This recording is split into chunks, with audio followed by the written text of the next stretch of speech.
Hey everyone, welcome back to another video, the first video of January 2020. I hope all of you are having a really good new year so far. Last year, I bought quite a few bags that I vowed that I would never buy. I really wanted to kind of talk about those bags, talk about why I bought them in the end, why I changed my mind. Some of them are bags that I would go so far as to say I hated. And I still, in a weird way, hate them now. And others were not bags that I hated, they were bags that I really liked. I just never wanted to buy them because I worried about resale, which I'm going to come on to in a second. I'm going to start with the DIOR book tote. The DIOR book tote, when did it come out? I feel like it came out in the autumn of 2018, something like that. But I always vowed that I would never buy it because of resale. Well, actually for two reasons. First of all, because I couldn't justify spending the money on what is like a jute shopping bag, even though since owning it and seeing it close up, I can tell you that the quality is really good. And then the second thing as well is because it's so new out, I, just like a lot of people, I go to work and I save up for these bags. It does not come easy. And so when I buy something, I'd like to make sure that I buy in the knowledge that I've bought something that I like, but also that if I ever need to get the money back out of it, that I can get most of my money back, if not make a profit. And this has always been one bag that I feel in the long term, that's not going to work for. In the short term, and I said this in a video last summer, I really believe with trend bags, i.e. bags that are really popular now, but we don't know if they're going to be around long term. I think the way to buy and enjoy trend bags, if like me, you just want to make sure that your money is safe, is buy it, enjoy it, and then sell it before the trend dies. The book tote comes in 3 sizes. This is the larger size.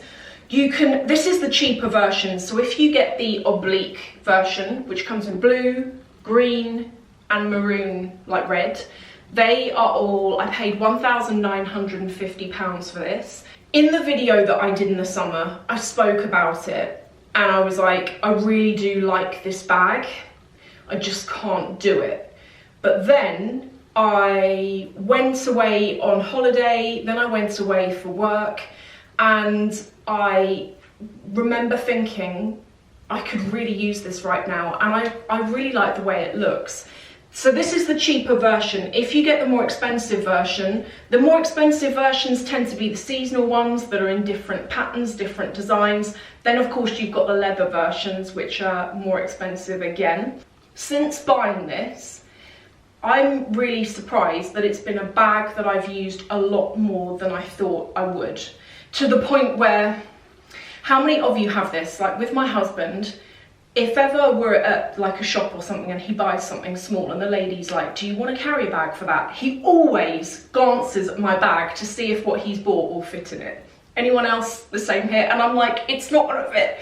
Well, when I bought this, ever since, he's always like, are you gonna bring that tote bag out with you? Because it ends up being a bag that we put all of our stuff into. And for any of the guys watching, I'm always someone anyway that thinks, whatever your gender, if you want a bag, go and buy it and wear it. But this, I think that particularly like the leather version, if you want something that looks really chic but that is practical, I think this is good. If you're gonna get it, I really recommend that you get it with like a bag organizer, because it is just one open section inside.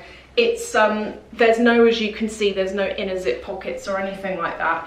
This I bought on Etsy, I will link it below. The only downside is that this bag is really heavy when it's empty. So as soon as you start loading it up, it really does, just gets even heavier really. And whenever I go out with this and I'm with my husband, it's very much a case of I'll be carrying it and then I'm like, oh, can you give me a break and carry this yourself? So that is a downside, but if you want a functional bag, then I think this is good. I also have a base shaper in this, so that if I put my laptop in it, let's say, it doesn't kind of like dip down in the middle. So that's the first. And you know, out of everything I'm going to show you, I think that is definitely the most used. Next most used that I didn't think I was ever going to. So the book tote, I didn't hate that. I just was like, for the money, it's a lot to spend on what looks like like those free shopping bags. Like, I know it doesn't look like a free one, but you know what I mean. And I'm completely, my mind has changed on that. Do I think it's an investment bag? No, not in a million years. I do think at the moment, if you buy it and you choose to resell it, your chances of getting your money back are actually quite high. How do I know that? Because when I was actually thinking about buying it, I kept looking them up on pre-loved websites, and they were actually more expensive than they were if I just went and bought one.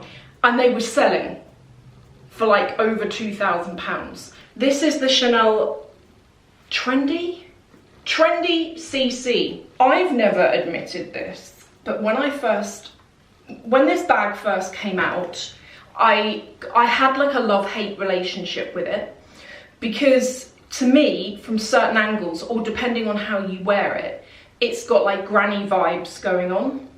That's just what I think anyway. It kind of does remind me of that. And so, but I kept getting torn with it, because I kept seeing it being styled with really kind of like edgy, modern, youthful clothes. And every time I saw it, I'd be like, oh, I really do like it. But it was like £4,000, and I was like, it's granny vibes for 4,000. Plus the other thing, when I got this, I really thought at the time that I wanted to get the black chevron, no, not the chevron, the quilted version, but they didn't have it. They only had this, which is the beige chevron. But wow, this goes with everything. And you can fit a lot in this. So the middle, so you've got, it's kind of broken down like this. There's none of that annoying second flap that you get on the classic flap, where you're kind of like faffing about to get into the main thing. This middle section here, you can fit a bottle of water in that, because can you see it's slightly wider at the bottom? Totally doesn't even distort the shape of the bag. I've reviewed this before, and I'm going to try and find that video and link to it below, because you can see how it doesn't distort it. Then you've got two pockets either side, and then you've got these pockets here, which are quite handy for like card holders, lipstick. Last year, I ended up using this so much that normally with my bags, I rotate them quite a lot. But this I was using for like a couple of months straight. The colour, which at first I thought that's going to get dirty, it's going to get ruined. It actually hasn't. This is lambskin as well. Now, I am careful with my stuff, because as I say, it takes time to save up for, and I'm the kind of person where I really respect and value the things that I work for and then go and buy. So I am quite careful with it. The only mark, can you kind of see that? It's really minor. None of the other corners have got it. There is no dye transfer at all. The next bag I'm going to show you is one that I hated and still kind of do. You already know what it is.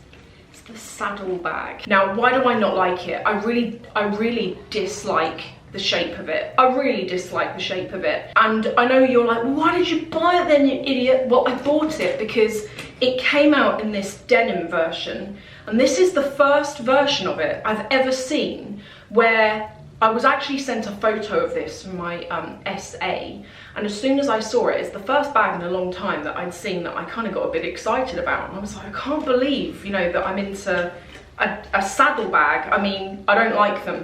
Anyway, got this back in the summer, have used it to death, despite the fact, oh, been looking for this lipstick, despite the fact that it's blue.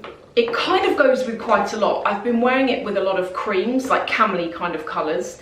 The inside of it, I was going to get a bag organiser for it, but actually the inside of these bags, let me just clear out the rubbish that I've left in it.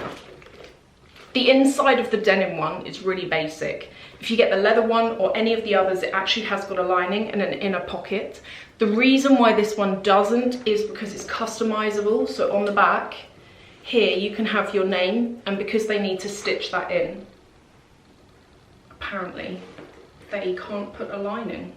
Would I buy another saddlebag in like leather? No, because I don't like them enough. The only one that I'm tempted with is, as I say, the whited out version. Doubt I'll do it though. It is on my mind, but I'm like, it's already a bag that I don't like the shape of. It's just this is the first one that really caught my eye and that I use a lot. The next bag that I thought I was gonna hate, and I ordered it just to see what it was like, with on the basis that I was gonna see what it was like and probably send it back, but I didn't. And it's this is the Valentino ROCKSTUD bag. The reason why I thought I was going to hate this is because I've got a pair of Valentino ROCKSTUD shoes, and the leather I think is lambskin, and on those shoes you can't, like, the leather is worn through. I mean, you can see through the colour on the top to the actual like base leather underneath. They're so fragile. I haven't even worn them. I've worn them a couple of times. And I remember thinking, oh, if this is like a Valentino leather thing, because I did have a lot of you say that to me. You were saying that the Valentino leather's really soft. I've ended up using it so much, and in fact, not just last year did I wear it, but the year before. I used this all through the summer. I took it to the south of France with me. The leather is really soft. It's really, really squishy and really, really soft. But if you looked at this bag, you would think that I haven't used it. There is no dye transfer. I don't know how that's happened. I haven't actually some bags I have, and I feel like they're going to be a liability, and I really look after them in terms of like when I'm using them, or kind of like if I've got dark clothes on, I won't hold it next to them.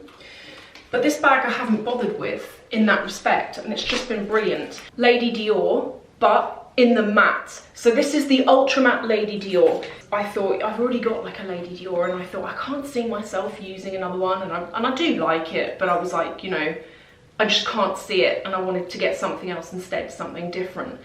Ended up getting this I got this for my birthday in November, and I've used it more than, well, to give you an idea, I've been using this non-stop, with the exception of a couple of meetings that I've had where I haven't wanted to take a designer bag with me. I've been using this non-stop from November up until now, so January. The reason why I've been using it non-stop is for the reason of, because it's matte black, it goes with everything. So I've got a black SENREVE bag, mini MAESTRA. That's the bag that if I'm running an errand, or if I'm going to the gym, so I'm in my gym kit, but I've just got like my like duffel coat on. Carrying a designer bag when I'm dressed up like that, I feel like it looks weird, and I don't really enjoy doing it. I normally empty all of my stuff out into my black SENREVE bag, because I feel like it goes with the look a lot more, but it's still really nicely constructed. Whereas this, I've been using this recently, even on days where I've looked like a complete scruff bag, and it just goes and it blends in, but it looks really chic, it looks really nice. I was worried that the matte paint on this would chip off or scratch, but it hasn't at all. It does come with a crossbody strap that I don't really love because it's quite thin, and I just feel that the bag's really chic looking, and then the strap looks like an afterthought, but it's a really minor thing. And then my final bag, one that when I first initially saw it, I didn't think I was going to like it, and I've used it so much. What I'm about to show you is actually in disgusting condition, and I've left it in this condition because I'm doing another video where I show you how I restore bags and get dye transfer out and everything. It's this. So way back in 2018, or maybe even 2017, I can't remember, this brand contacted me, SENREVE. Now they make, at the time, I don't think they had this size of this bag, they only had a large version, and it was designed to be a ladies' business laptop kind of bag. And when I originally looked at it, from the pictures that I saw on the website, I knew it was leather, but I couldn't really see the quality of the leather, and you couldn't at the time. I don't know if you can now, but you couldn't get them in the UK, so it was a case of buying it online and seeing if you liked it. They very kindly sent me one of their bags. They then sent me this. And this was a bag that before I got it, I remember I'd used the bigger version for work.